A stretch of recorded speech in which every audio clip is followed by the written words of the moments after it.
নমস্কার বন্ধুরা, বরা ক্রিকেট চ্যানেলে আপনাদের স্বাগত।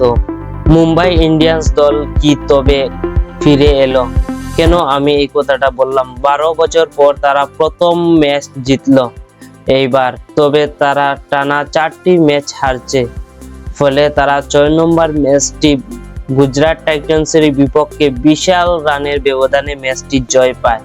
বন্ধুরা, মুম্বাই ইন্ডিয়ান্স দল এই বিশাল রানের ব্যবধানে শুধু তারা জয় পায় না, সঙ্গে তারা রান রেট নিয়ে একেবারে লাফ দিয়ে 7 নম্বরে চলে এসেছে এবং কলকাতা নাইট রাইডার্স দলকে 10 নম্বরে ঠেলে দিয়েছে।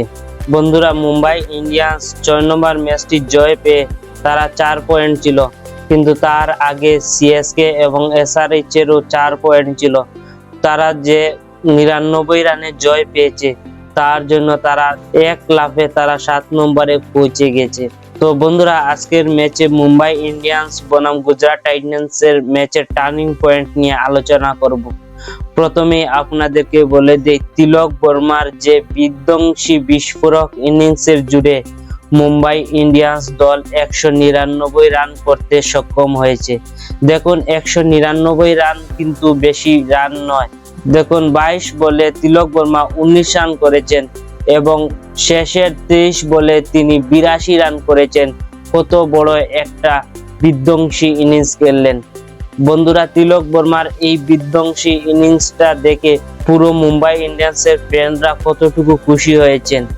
দেখো, 14 ওভারের শেষে মুম্বাই ইন্ডিয়ান্সের রান ছিল 103 রান, আর 6 ওভারে তারা তুলে ফেললো 96 রান। ফলে তারা 103 যোগ 96 রান 199 রান করতে পেরেছে। দেখো বন্ধুরা, তিলক বর্মা 17 ওভারে গিয়ে তিনি হাফ সেঞ্চুরি করছেন, আর তারপরে যে বিধ্বংসী ইনিংস খেললেন, পুরো মুম্বাই ইন্ডিয়ান্স দলটাকে ঘুরিয়ে দিয়েছেন।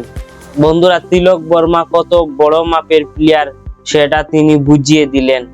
বন্ধুরা, আজকের ম্যাচে কিন্তু জাসপ্রীত বুমরা টানা 5টি ম্যাচ খেলার পরও আজকে প্রথমবারের মতন তিনি উইকেট পেয়েছেন।